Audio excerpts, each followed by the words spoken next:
Üdvözlöm a kedves nézőket! Nagy Dániel vagyok, és az előreláthatólag 2-3 részes videósorozatomban Budapest egyik legforgalmasabb metróvonalának, a 2-es metrónak turisztikailag legfontosabb szakaszát fogjuk bejárni a teljesség igénye nélkül. Megállóról megállóra haladva nem csak az állomásokat mutatom be, hanem a felszínen lelhető nevezetességeket, érdekes helyeket is. Utunkat a magyar főváros budai oldalán található déli pályaudvarnál kezdjük. A főleg az ország dunántúli területét kiszolgáló vasúti fejállomás részletesebb bemutatást csak akkor érdemel meg, ha ez a 70-es években átadott komplexum korszerűvé tételen esik át. Ehelyett haladjunk inkább a metróvonal legnyugatibb végállomásához, a kiindulási pontunkhoz. A föld alatti vasútvonal megépítésének gondolata a II. Világháború után fogalmazódott meg. Az 1950-es első kapavágás után egészen 1970-ig kellett várni, hogy az utasok használatba vehessék az első szakaszt. A második ütem 1972-es átadásával elkészült a teljes, nem túl hosszú, de annál jelentőségteljesebb 10,3 kilométeres vonal a maga 11 darab állomásával. Mint az a mozgó lépcsők hosszából jó néhány alkalommal látható lesz, a piros metró többnyire mélyen a föld alatt húzódik.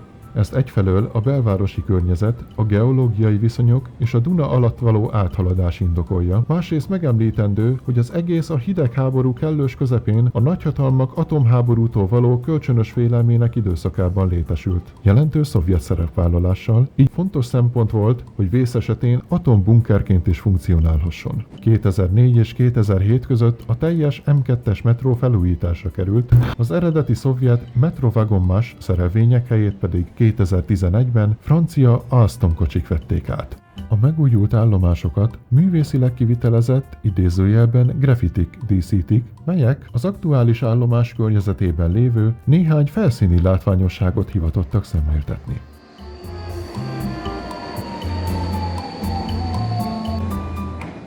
Mint ahogyan Szalóci Pál tévé és rádió bemondó, valamint Rachel Appleby egyetemi nyelvtanár hangja is nem sokára tanúsítja, a következő megállónk a Széll-Kálmán tér lesz. Kérem vigyázzanak, az ajtók záródnak.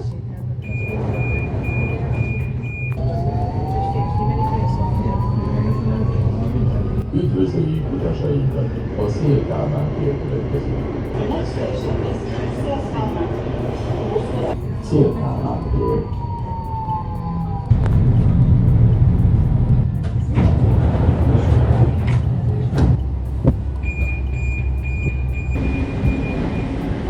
Indulhatunk is a felszínre a főváros leghosszabb mozgólépcsőjén. Az aknák mennyezetén látható sugárventilátorok hozzájárulnak e kis föld alatti világ szellőzési rendszerének hatékonyságához, valamint egy esetleges tűz esetén elősegítik a füst eltávolítását az alagútból.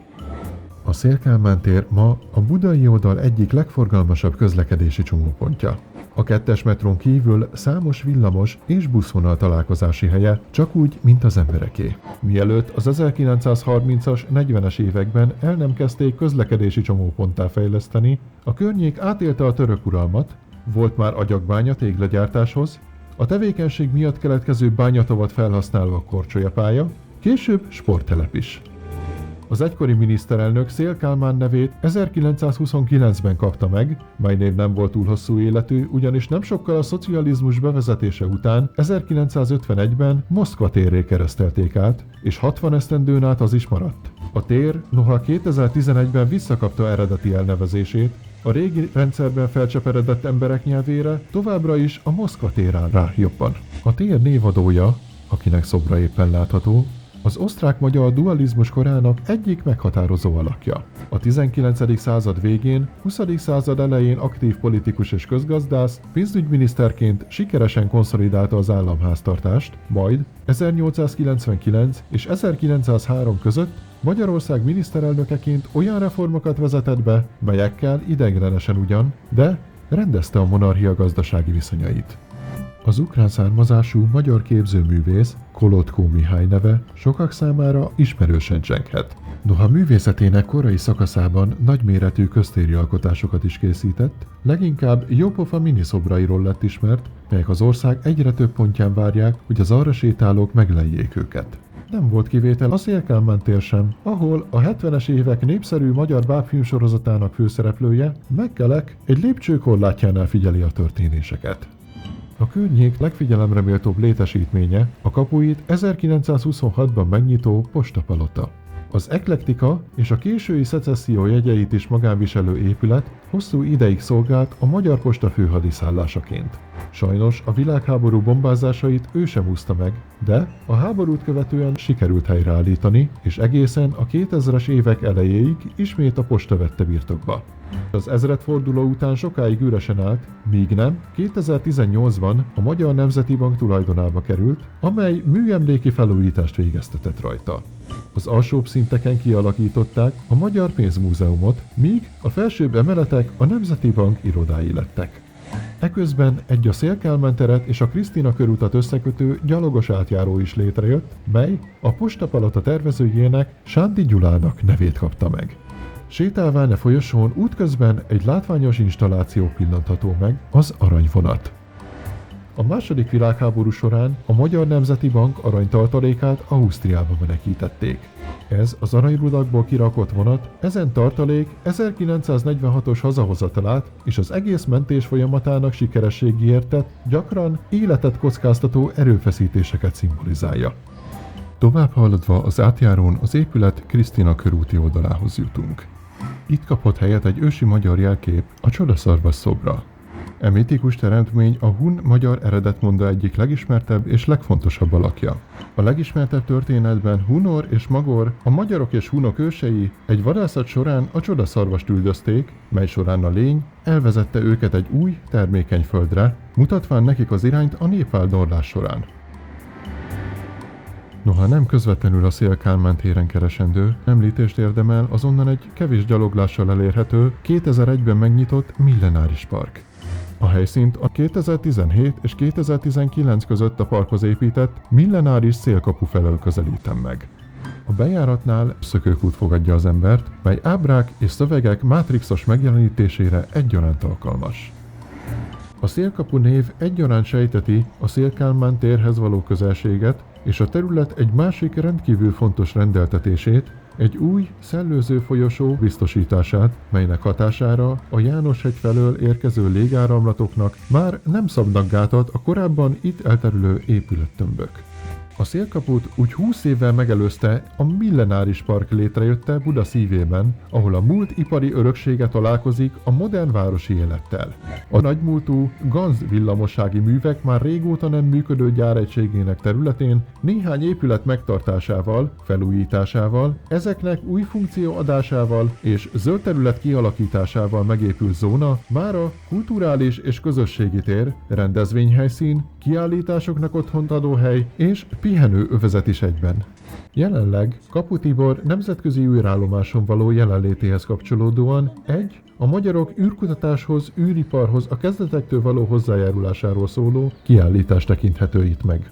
Ugyancsak a Millenárisba költözött be 2019-ben a Magyar Nemzeti Táncszínház is. Végére érvén Széll-Kálmán tér környéki virtuális túránknak visszatérhetünk a földfelszín alá. Következő állomásunk a Battyányi tér lesz.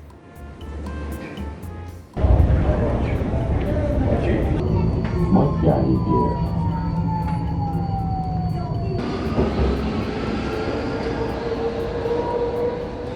A Battyányi tér Budapest budai oldalának egyik ikonikus pontja, mely méltó tisztelgés Magyarország első felelős miniszterelnöke gróf Battyányi Lajos előtt.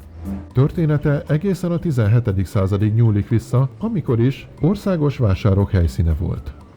A 18. században felállított Mária szobor elköltöztetése után egy klasszicista stílusú katonai őrház került ide, ahol ágyúgolyókat tároltak. Az 1870-es évek árvízvédelmi munkálatai során a tér szintjét megemelték, ami ma is látható, ha letekintünk néhány régi épület mélyebbre került bejáratára. 1905-ben kapta ma is használatos nevét tiszteletből Battyányi Lajos után. A tér ma egyszerre a szemelkápráztatója, nyugatsétáknak helye, nyüzsgőpiac és a főváros közlekedési szívverése. Villamosok, a metró és a H5-ös hév is itt találkoznak.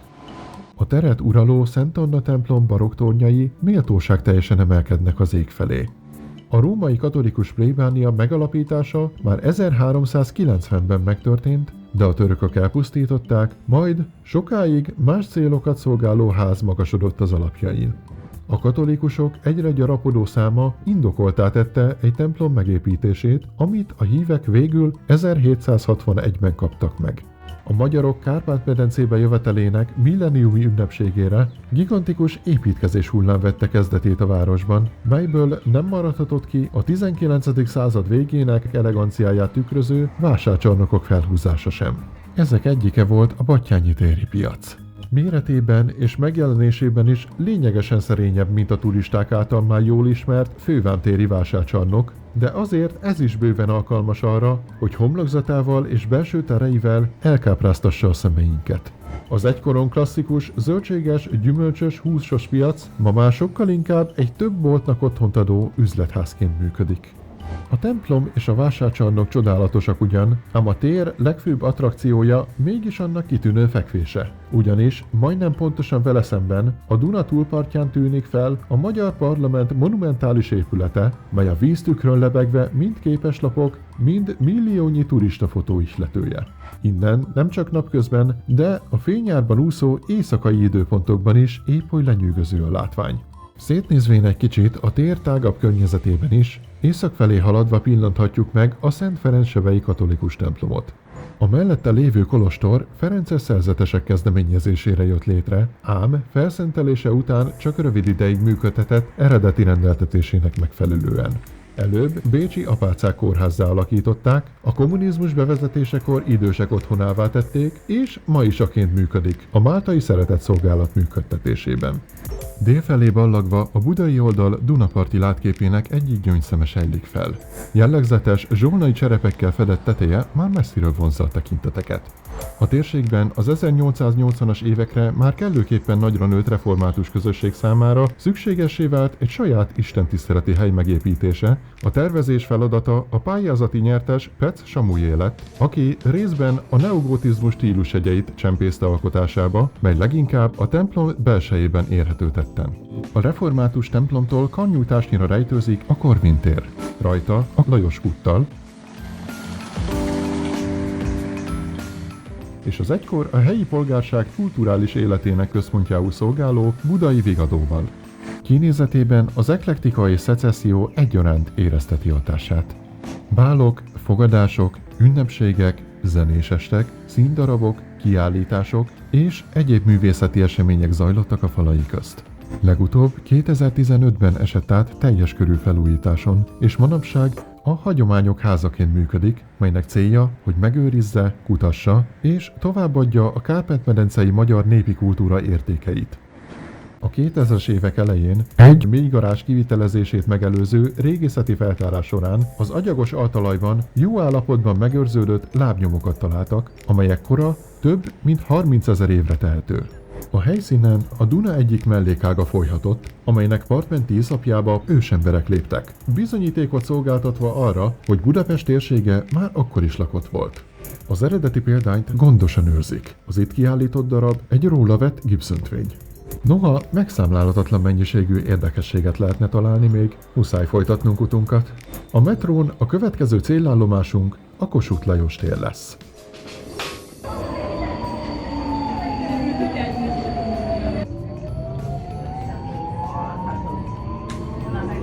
A Kossuth Lajos tér következik.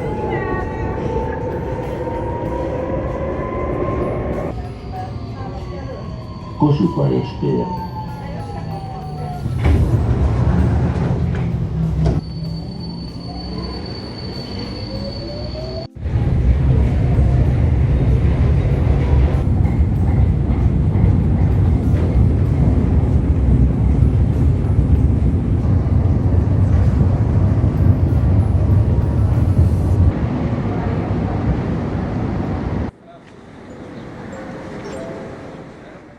Helyszínünket talán nem túlzás a magyar nemzet főtereként definiálni. Nem kismértékben köszönhetően a tér központi látványosságának, az Országháznak, mely a Dunapart, Budapest és egyben Magyarország egyik legismertebb szimbóluma.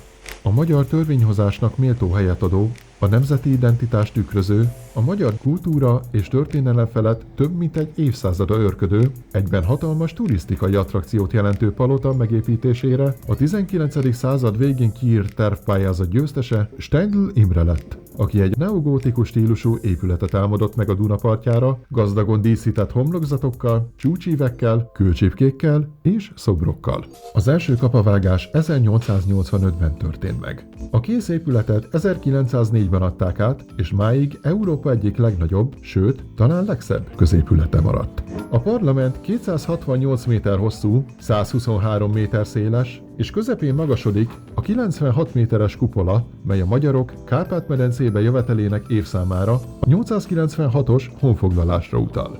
Falait több mint 240 kőszobor díszíti. Magyar uralkodók, erdélyi fejedelmek, hadvezérek és allegórikus alakok is helyet kaptak rajta. Az országház építéséhez mintegy 40 millió téglát és fél millió díszkövet használtak fel. A két oldalszárny a képviselőház és az egykori felsőház szimmetriáját követi. A figyelem középpontját jelentő kupola körüli tornyok, a csipkés oromzatok és gótikus ablakok a középkori európai katedrálisok hangulatát idézik, mégis egyedi, magyaros megjelenést sugároznak. A tetőcserepek vöröses-barna zsolnai kerámiából készültek, még az ereszcsatornák villámhárítók is egyedileg díszítettek. A kovácsolt vaskapuk és rácsok pedig aprólékos kézimunka gyümölcsei. Habár a kőoroszlánokkal őrzött főbejárat a keleti oldalon helyezkedik el, a turisták az épület északi vége felől a tér 2010-es átépítésekor kialakított látogatói központon keresztül juthatnak be. Barangolásunk az épületben található 28 lépcsőház közül a díszes 17-es számúval veszi kezdetét.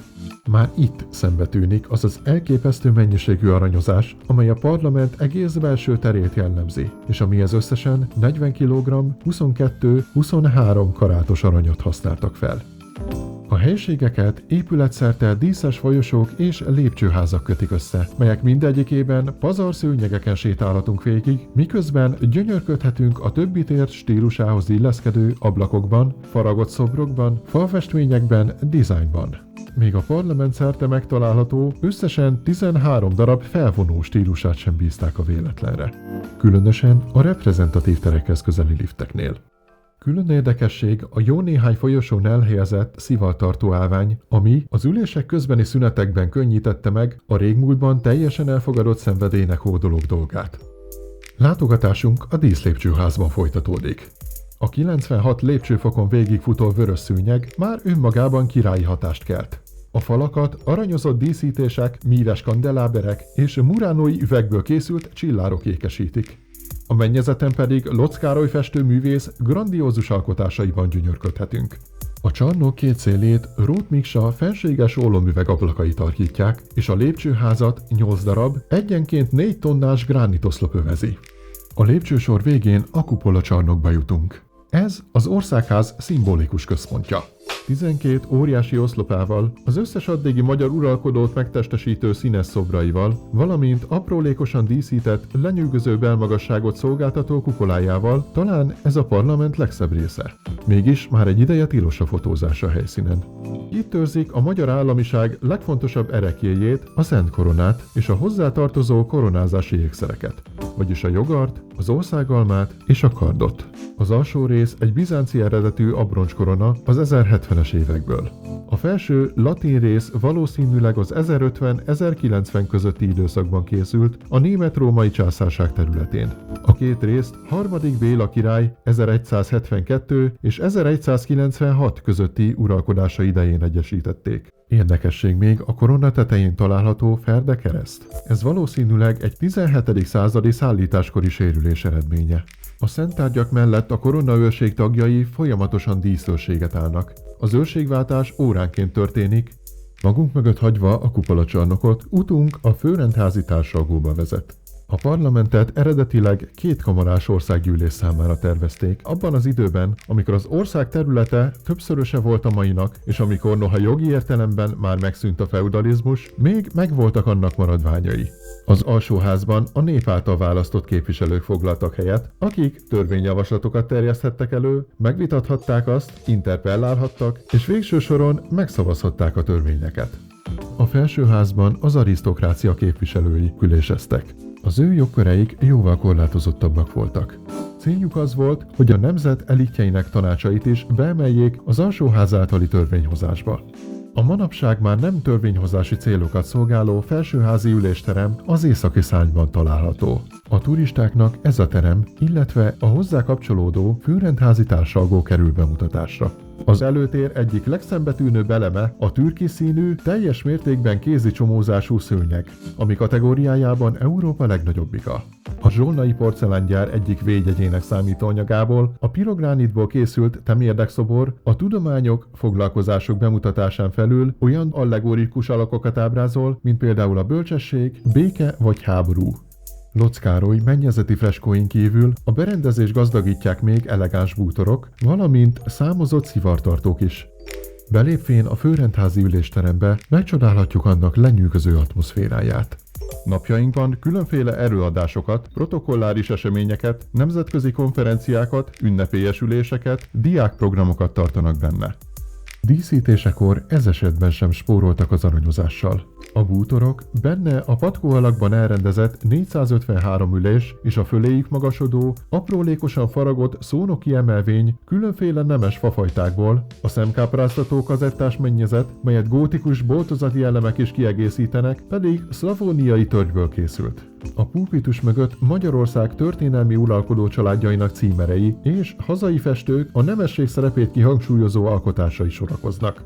A terem befogadó kapacitását tovább növeli az azt övező kétszintű karzat. A másik, alsóházi ülésteremben e karzatokon gyakran a plenáris ülésekre meghívott prominens vendégek tartózkodnak. Ez volt az akkori világ egyik legelső középülete, melyet légkondicionálással láttak el. A Kossuth téren légkutakat helyeztek el. Ezeken keresztül áramlott be a külső friss levegő a föld alatti pincerendszer felé, ahol óriási jégtömböket helyeztek el. A lehűtött levegő a padlón elhelyezett rácsokon jutott az üléstermekbe. A túra méltó lezárásaként a Ney Béla teremben találjuk magunkat. Az építész Steindl Imre munkatársaként jelentős szerepet játszott az országház építési munkálataiban. A kiállítás építészeti dokumentumokat, korabeli fényképeket, restaurált díszítőelemeket mutat be. Központi elem a ház 1:100 arányú, aprólékosan megformált makettje. Megfigyelhetjük továbbá a szocializmus több mint 4 évtizede alatt a kupola csúcsát ékítő vörös csillagot és a villámhárítóként funkcionáló, részből öntött vitézszobrok egyikét. Kilépvén az épületből vegyük szemügyre magát a Kossuth teret. A 19. század elején szeméttelep alakult itt ki. Ezt csak a század közepén kezdték el felszámolni, hogy kikötővé alakíthassák a helyet. Később az első pesti vízmű került itt kialakításra, még nem 1885-ben el nem kezdődött az akkori Magyarország legnagyobb volumenű beruházása, a parlament megépítése. Ezzel a terület neve Országház térré változott, és innentől kezdve az emberek mind a mai napig előszeretettel használják azt politikai események és demonstrációk színteréül. 1927-ben megkapta végleges nevét a 19. századi magyar történelem egyik legmeghatározóbb alakjáról, a nemzeti függetlenségért, polgári szabadságjogok biztosításáért vívott 1848-49-es szabadságharc egyik vezetőjéről, a pénzügyminiszterként, honvédelmi bizottmányelnökként, majd Magyarország kormányzójaként is szolgáló, az első magyar költségvetést megszervező Kossuth Lajosról. A teret manapság több olyan szobor díszíti, amely a II. Világháború után bevezetett szocializmus alatt megsemmisítésre került. Ezek többsége csak a Kossuth tér 2010-es években történt átépítése során került vissza, korabeli fotók és dokumentumok alapján újraalkotva őket. Ezek közül az első 1906-ban született. A parlament déli oldalánál gróf Andrássy Gyula ül lován. Az egykori miniszterelnök amellett, hogy regnálása idején bevezették a kötelező elemi oktatást, elfogadták a nemzetiségi törvényt, és létrejött az önálló magyar honvédség, kulcsszerepet játszott a Habsburgokkal való 1867-es kiegyezés létrejöttében, melynek eredményeképp megalakulhatott az osztrák-magyar monarchia. Az időrendi sorrendben második köztéri alkotást 1927-ben készítette Horvai János szobrászművész, és azt az Országháztól északra helyezte el. A szoborkompozíció központi alakja maga a tér névadója, Kossuth Lajos. A A parlamenttől északra egy 1934-es műtiszteleg Tisza István emléke előtt. Noha az osztrák-magyar monarchia utolsó 1903 és 1905 között szolgáló magyar miniszterelnökének személye máig megosztó. A jogállamiság és az alkotmányos monarchia elkötelezett híve volt. Törekedett a monarchia területén élő kisebbségekkel való békés viszonyra, támogatta az iparosodást, a gazdaság modernizációját. Fontosnak tartotta a munkásosztály szociális helyzetének javítását és a biztosítási rendszer kiszélesítését. Ugyanakkor sokan felelősnek tartják a katasztrofális következményekkel járó első világháborúba való belépésért, amelyet kezdetben ellenzett, végül hozzájárult Magyarország hadbaállásához. Az 1937-ben emelt II. Rákóczi Ferencet ábrázoló lovasszobor az erdélyi, később magyar fejedelemmé is választott herceg nevével szorosan összefonódó szabadságharc emlékműve. E küzdelem során Rákóczi az oszmán uralom alól éppen felszabaduló, ám azonnal osztrák kézbe sodródó magyar nemzet teljes állami függetlenségét kísérelte volna meg visszaszerezni a Habsburg Birodalomtól. Törekvései végül nem jártak sikerrel, ám a közel 10 évig folyó ütközet mégsem volt teljesen hiábavaló. Magyarország totális beleolvasztása a Habsburg Birodalomba megakadályozásra került általa. A Kossuth tér és rajta az országház sajnos nem maradhatott ki a II. Világháborúból sem. Ez utóbbi többek között katonai parancsnoki pontként és menedékként is szolgált. A háború utolsó hónapjaiban, 1945. januárjában a Vörös Hadsereg és a német-magyar véderők között zajló csaták során az épületek, köztük maga a parlament jelentős károkat szenvedtek. A háború utáni években a környék sérülései fokozatosan gyógyulgattak. Ám a szovjet megszállás és a szocializmus bevezetésének kegyetlen módja rengeteg embernek okozott újabb sebeket.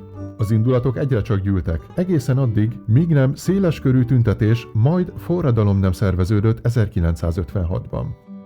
A teret érintő leghírhettebb eset a sztálinista terror elleni népfelkelés részét képező, egy a Kossuth téren megtartott tüntetés közbeni eset volt 1956. október 25-én, a forradalom harmadik napján. Az éppen zajló tárgyalást elhagyva, fegyveres és harckocsis kísérettel a tér felé igyekezett a KGB akkori feje, akinek nem tetszett a látvány, hogy a demonstrálók barátkozni próbálnak a szovjet katonákkal és megértetni velük álláspontjukat. Ezért riasztólövések leadására adott ki parancsot, melynek következtében elszabadult a pokol. A téren tartózkodó szovjet tankok előbb még csak épületekre nyitottak tüzet, de egy második hullámban a helyszínre érkező harckocsi már a fegyvertelen tömegre adott le célzott lövéseket. Utóbbi akció szedte a legtöbb halálos áldozatot. Jelen volt egy AVH alezredes irányította magyar határőrre is, amely a parlamentnél álló tankokhoz közeli embereket lőtte. Hogy kitette először célkeresztjét húsvét demonstrálókra, máig rejtély maradt. Ám egyre több bizonyíték utal arra, hogy egy megszervezett akció volt, demonstrálva, hogy a későbbiekben hasonló határozottsággal fogják leverni a diktatúra elleni megmozdulást. A sortűzre emlékezve, a Földművelésügyi Minisztérium homlokzatán a jelenleg zajló felújítása előtt a falába szimbolikusan belefúródó golyók voltak láthatók, amely természetesen csak egy művészeti alkotás, és amely bízom benne, hogy a renováció után is megmarad. Továbbá, a parlament egyik egykori szellőző alagútjában a budapesti és az országszerte lezajló 1956-os sortüzek áldozatainak emlékhelyet alakítottak ki.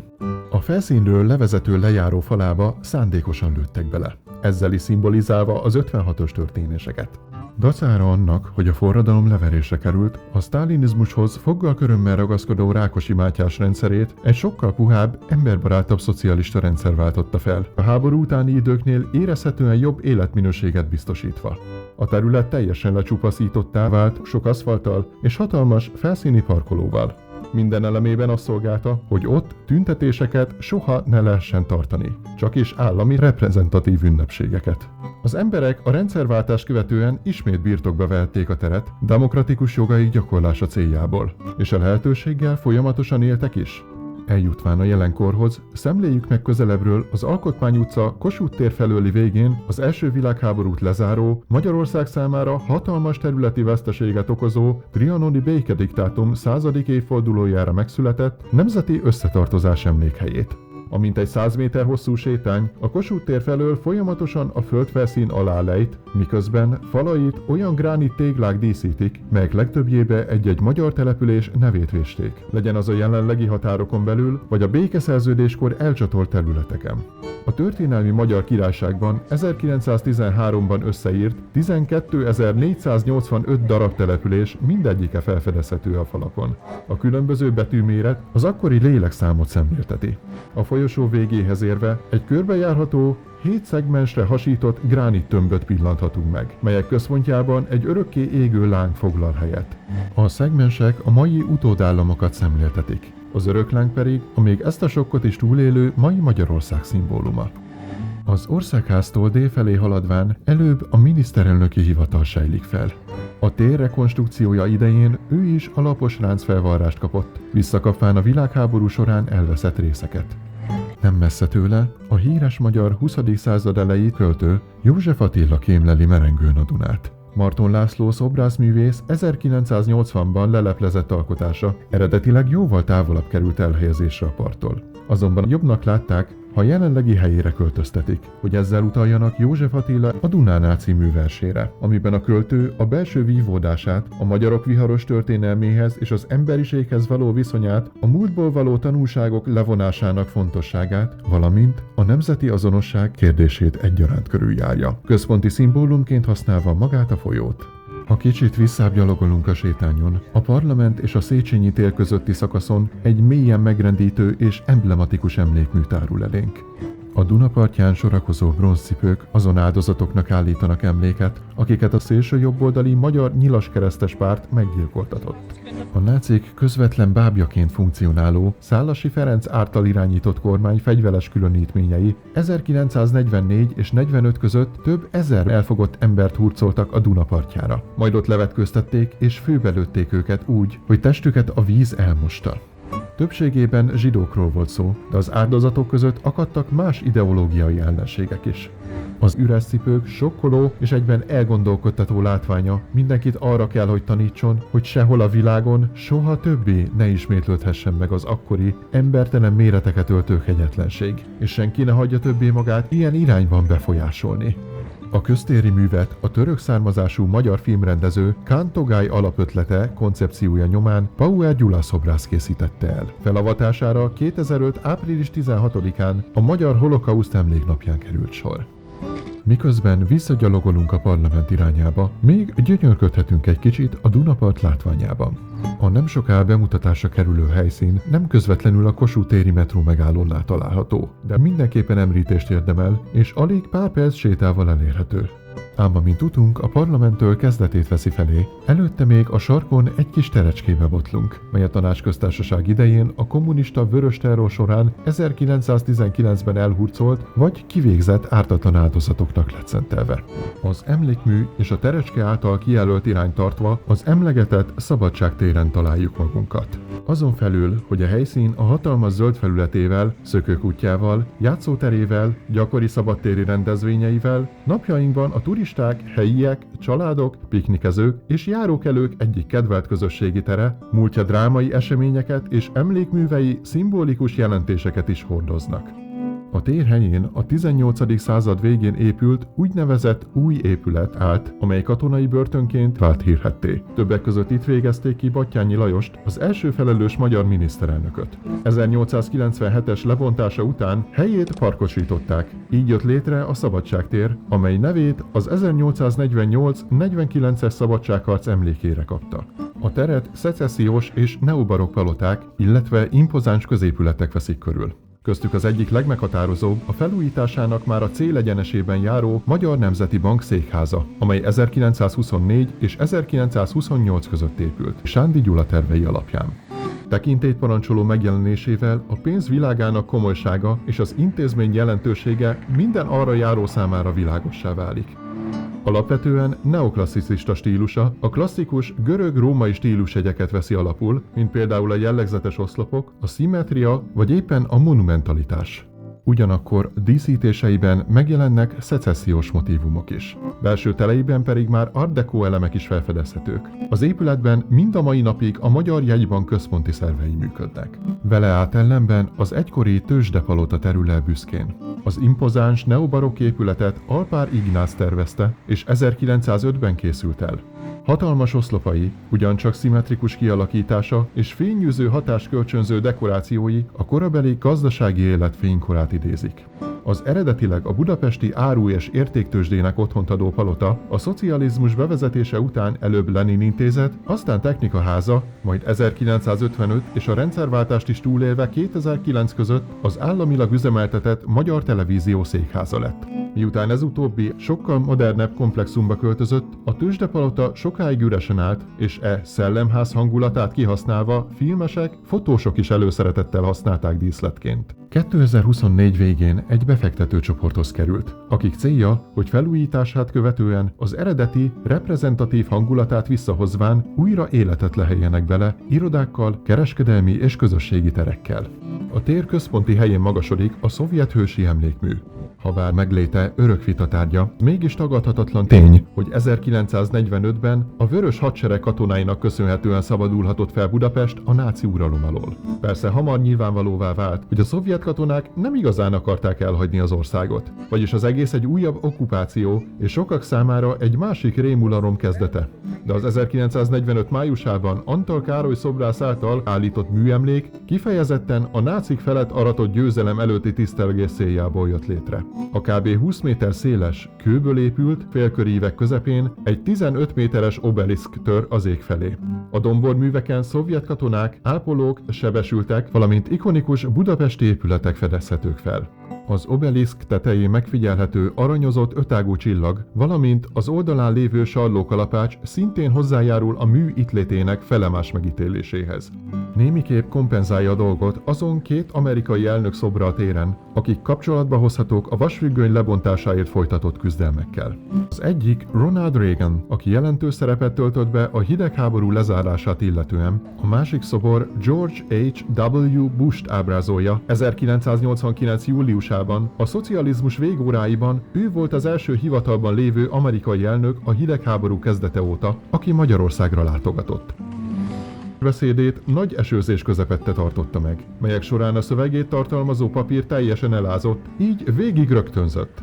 Mögötte található az Amerikai Egyesült Államok budapesti nagykövetsége, amiről csak mérsékelt mennyiségű képi anyagom van, mivel a környéken nem engedélyezett a fotózás. Megépítésekor a Magyar Kereskedelmi Csarnok névre hallgatott, és a funkciója is a nevéhez volt hű. Az amerikai nagykövetség 1934-ben vette birtokba az épületet, még a szocializmus alatt is végig itt működött, bár folyamatos titkosszolgálati megfigyelés alatt állt. A követségen Karl Lutz, svájci diplomata több ezer zsidó életét mentette meg. A kommunista diktatúra kezdetekor az ideológia egyházellenességét megpecsételendő Mindszenty József esztergomi érseket koholt vádak alapján 1948-ban letartóztatták, majd koncepciós perben életfogytigranra ítélték. Az 1956-os forradalom idején a felkelők akaratára kiszabadult a börtönből, majd a rádióban tartott beszédében a semleges Magyarország, a többpártrendszer és a vallásszabadság mellett állt ki. A szovjet invázió hírének hallatán azonnal az amerikai nagykövetségre ment menedéket kérni. 15 esztendeig lakott az épületben, mert nem lett volna biztonságban odakint. A tér másik végén egy gyerekek által közkedvelt interaktív szökőkút várja az arra járókat. Interaktivitása abban rejlik, hogy a vízoszlop elé állva egy kis szakaszon megszűnik a vízsugár, így út nyílik előttünk a közepe felé. Néhány lépésre tőle a német megszállás áldozatainak emlékművét tekinthetjük meg, mely 2014-ben került ide, a náci bevonulás 70 éves évfordulóján. A Párkányi Ráb Péter által megformált kompozíció egy mintegy 7 méter magas, 13 oszlopból álló timpanonos szerkezet, amelynek közepén a magyarokat védelmező Gabriel arkangyal bronzszobra áll, jobb kezében az országalmával. Fölötte egy a megszálló németeket jelképező sas csap le, melynek karmai közül az országalma, vagyis maga az ország és a benne élő áldozatok éppen kicsúsznak. Egyes kritikusok, és főként a Magyarországi Zsidó Hitközségek Szövetsége szerint az emlékmű torzítja a történelmet, mert csupán a németek vétlen áldozataként jeleníti meg a magyarokat, elbagatelizálva a magyar kollaborációt a holokauszt gépezetében. Ám az emlékmű létjogosultsága mellett kiálló érvei szerint a magyarországi holokauszt soha nem történhetett volna meg a német bevonulás és a valóban náci kollaboráns nyilasok államcsinnyel való hatalomra juttatása nélkül. Nem sokkal felavatása után civilek kibővítették az emlékművet fényképekkel, idézetekkel, kövekkel és mécsesek formájában. Vegyük még gyorsan szemügyre a Szökőkút mögötti pénzintézeti központ falán lévő népi témájú domborművet, melynek címe Szüreti menet. Alkotója Medgyessy Ferenc, elhelyezésének éve 1941. Mindenképpen látnunk kell a Szabadságtérrel párhuzamos Hold utcában a Magyar Királyi Postatakarékpénztár épületét, mely ma a Magyar Államkincstár főhadiszállásaként funkcionál.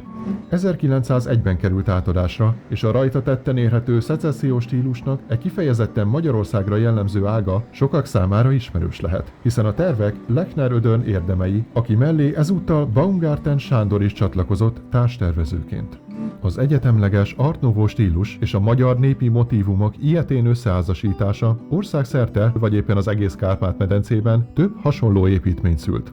Ám talán nem blödség azt állítani, hogy ez a magyar szecessziós építészetnek az egyik csúcspontja. A homlokzaton kiemelkedő, az épület homlokzatának felső szegélyéből kiugró, díszes formájú ormokból álló sor. A hullámzó oromfal és a magyaros díszítések alkalmazása is szemet gyönyörködtető, de az épület legszembetűnőbb jellegzetessége mégis annak színpompás kerámia tetőzete.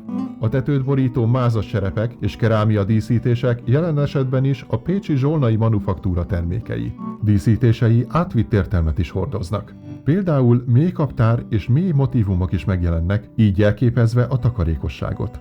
Ezzel látogatásunkat befejeztük a Kossuth téri metró megálló tágabb értelemben vett körzetében. Sétálhatunk vissza az aluljáróba, hogy a jövőbeli videómban célba vehessük következő állomásunkat a belváros abszolút központjában, a Deák Ferenc téren. Zárásként a parlamentnél lévő állomáshoz vezető mozgó lépcsők fölötti épület is megér egy misét, hiszen ez ebben a formában még pár éve nem is létezett. Ide a szocializmus idején egy meglehetősen tájidegen betonépület került felhúzásra, mely a Műszaki és Természettudományi Egyesületek Szövetségének adott otthont. Ez 2017-ben teljes egészében lebontásra került, és helyére a szomszédépület stílusát alapul vevő, a tér történelmi jellegéhez sokkal jobban illeszkedő Szabad György irodaház került.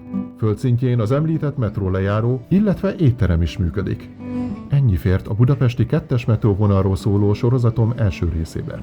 Ha időm és energiám függvényében egyszer megszületik, a következő epizódban tovább haladunk a vonalon, és újabb állomások, valamint a környező nevezetességek kerülnek majd fókuszba. Köszönöm szépen a figyelmet, találkozunk a folytatásban!